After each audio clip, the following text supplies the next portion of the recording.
नमस्कार, मैं हूं आपके साथ इश्तियाक अहमद और आप देख रहे हैं आर्य न्यूज। स्वागत है आपका मध्य प्रदेश और छत्तीसगढ़ के खास बुलेटिन में। मुख्यमंत्री शिवराज सिंह चौहान ने एक बार फिर मंत्रियों को नसीहत दी है। कैबिनेट की बैठक में उन्होंने कहा कि उच्च शिक्षा मंत्री मोहन यादव का निजी सचिव बताकर ट्रांसफर कराने के नाम वसूली करने जैसे मामले सामने आना ठीक नहीं है। ऐसे लोगों से बचकर रहें। और आपको बता दें, प्रोफेसर के ट्रांसफर के नाम पर वसूली करने वाले एक व्यक्ति शैलेंद्र पटेल को पुलिस ने गिरफ्तार किया है और आरोपी खुद को मोहन यादव का निजी सचिव बताकर अफसरों और कर्मचारियों को तबादला करवाने का झांसा देता था। और इस मामले का पता तब चला जब एक महिला प्रोफेसर ने कुछ दिन पहले उच्च शिक्षा मंत्री डॉक्टर मोहन यादव के निजी सचिव विजय बुधवानी से फोन पर संपर्क किया और उन्होंने अपने ट्रांसफर को लेकर बात की। प्रोफेसर ने कहा कि वो ट्रांसफर कराने के लिए शैलेंद्र पटेल को 75,000 रुपये दे चुकी है और विजय बुधवानी ने प्रोफेसर को बताया कि शैलेंद्र नाम का कोई व्यक्ति मंत्री का कोई सचिव नहीं है। इसके बाद प्रोफेसर को धोखाधड़ी का एहसास हुआ। उधर बुधवानी ने साइबर क्राइम पुलिस से शिकायत कर दी थी और मंत्रालय सूत्रों का कहना है कि मुख्यमंत्री ने कहा कि मंत्रियों को अपने स्टाफ से सतर्क रहना चाहिए। इससे पहले भी मंत्रियों को निर्देश दे चुके थे कि अधिकारी कर्मचारियों के ट्रांसफर में पारदर्शिता बरते और इसकी प्रक्रिया गाइडलाइन के मुताबिक होनी चाहिए। और उन्होंने कहा कि तबादलों में गड़बड़ी करने वालों पर भी पैनी नज़र रखें। अब मुख्यमंत्री का इशारा मंत्रियों के स्टाफ की तरफ था।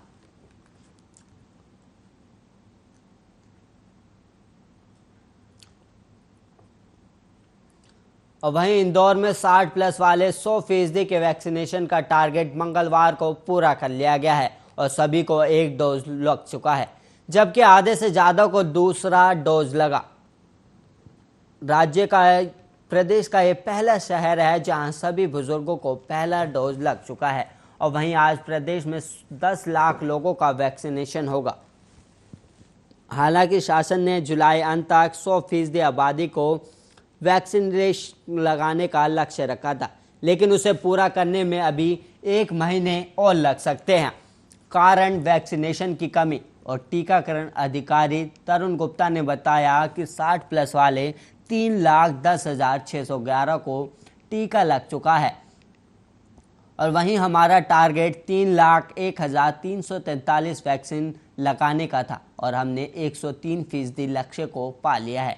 और वहीं आपको बता दें कि जिले में 18+ वाले 28,07,558 लोगों को टीका लगाने का टारगेट था और अभी तक 23,90,549 को पहला डोज लगा, यानी कि 85% आबादी को ही टीका लगा है। और वहीं 5,81,835 को यानी 24% को दूसरा डोज लगा। और वहीं 70,000 गर्भवतियों को भी टीका लगना है और अब तक 1100 को ही टीका लग पाया है। और बुधवार को 118 टीकाकरण सत्र बनाए जाएंगे, जहां 80,000 लोगों को टीका लगाने का लक्ष्य रखा गया। और निगमायुक्त प्रतिभा पाल ने बताया कि प्री स्लॉट बुकिंग पर वैक्सीनेशन किया जाएगा। अगर वायरल से वैक्सीन बच जाती है तो ऑन स्पॉट रजिस्ट्रेशन कर टीका लगाया जाएगा। और वहीं गर्भवती महिलाओं का हर मंगलवार और शुक्रवार को वैक्सीनेशन हो रहा है। इनका ऑन स्पॉट रजिस्ट्रेशन भी किया जा रहा है। MYHPC सेठी, बाणगंगा, नंदागर प्रसूति केंद्र और मांगीलाल चुरिया अस्पताल को वैक्सीनेशन का केंद्र बनाया गया।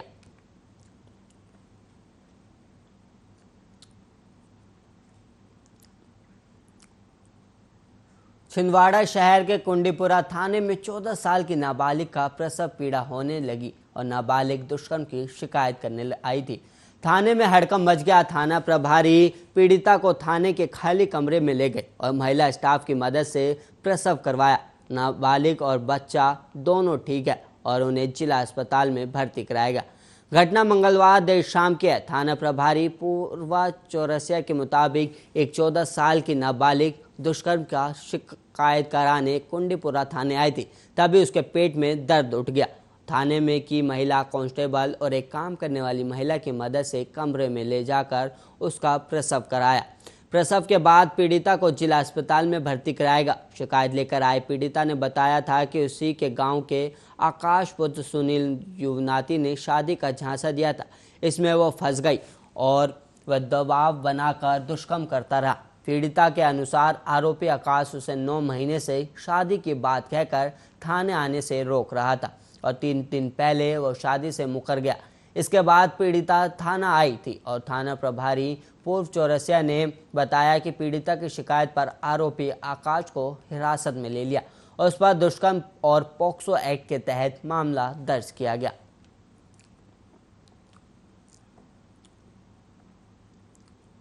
गुना जिले के जामनेर इलाके में स्थित बेरवास गांव सुर्खियों में है। इस गांव में गुजरात के अहमदाबाद में नौकरी करने गए एक ही परिवार के 9 लोगों की सिलेंडर में ब्लास्ट होने से मौत हो गई और इनमें से 6 लोगों का एक ही चिता पर अंतिम संस्कार किया गया।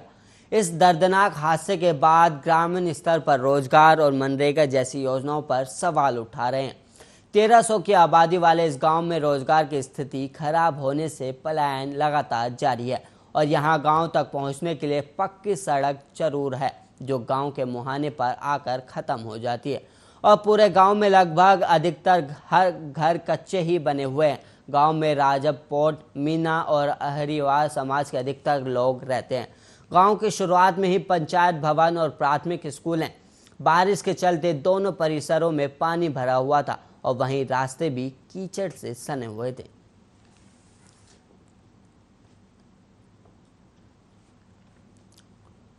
नर्मदा घाटी विकास प्राधिकरण के एसडीओ संतोष कुमार रैदास के घर की सर्चिंग में ईओडब्ल्यू को 1,35,000 रुपये नगद, 3 किलो चांदी और 400 ग्राम सोने के जेवर मिले और वहीं 12 लाख रुपए कीमती का एक प्लाट का रजिस्ट्री भी मिला है। आरोपी के बैंक और बीमा आदि की जानकारी ईओडब्ल्यू जुटाने में लगी है। ईओडब्ल्यू एसपी देवेंद्र सिंह राजपूत के मुताबिक एसडीओ के वेतन आदि का आंकलन करने के बाद ही तय हो पाएगा कि उसके घर से मिली संपत्ति वैध है या अवैध। और एसडीओ रैदास ने ठेकेदार सुदर्शन सोनकर से सुरक्षा की निधि वापस करने के लिए 50,000 रुपये रिश्वत की मांग की थी और वहीं सुदर्शन ने 2016 से 2017 में एनडीवीडीए की योजना के अंतर्गत नहर रोड का काम करवाया था।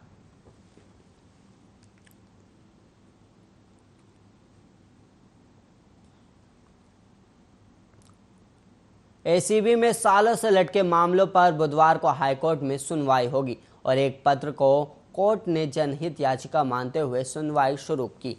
पत्र में प्रदेश के 90 अफसरों पर भ्रष्टाचार के आरोप है और इनमें कई आईएएस स्तर के भी अफसर हैं। इस संबंध में कोर्ट ने राज्य सरकार से जवाब मांगा था जिसे सरकार की ओर से दाखिल कर दिया गया। हाईकोर्ट ने एक पत्र का स्वयं संज्ञान लेकर सुनवाई शुरू की और ये पत्र रायपुर के मोहम्मद गुलाम अली खान ने कोर्ट को लिखा था और इसमें बताया गया था कि प्रदेश के करीब 9 प्रमुख अफसरों के खिलाफ एसीबी में लंबे समय से प्रकरण लंबित है और कार्रवाई नहीं की जा रही। ये भी कहा गया कि भ्रष्टाचार के आरोपी अफसरों पर कार्रवाई न होने से वे विभागों में जमे हुए और वेतन और अन्य सुविधाएं पा रहे हैं।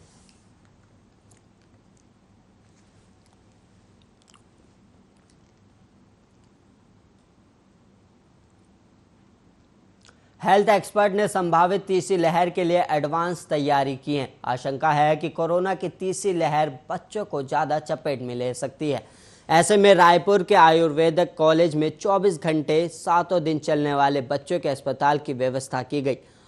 हालांकि अस्पताल के डॉक्टर नीलय माजोरकर के दुआ करते हैं कि ऐसी नौबत न आए कि बच्चों को यहाँ लाना पड़े और उन्होंने आगे कहा कि कोई भी नहीं चाहता कि बच्चे बीमार पड़े, मैं भी नहीं, लेकिन उन्हें मूलभूत सुविधा देना हमारा फर्ज है। जिले की मुख्य चिकित्सा अधिकारी डॉक्टर मीरा बघेल मैडम की टीम ने इस अस्पताल को तैयार करने में काफ़ी मेहनत की है और इस वक्त हम यहाँ आम बीमारियों का उपचार शुरू कर चुके हैं और 2 हफ्ते पहले ही शुरू हुए इस अस्पताल में अब तक 100 से अधिक बच्चों को मेडिकल फैसिलिटी मिली है। अगर कोविड की तीसरी लहर में ज़रूरत पड़ी तो इसे कोविड अस्पताल के तौर पर इस्तेमाल किया जाएगा।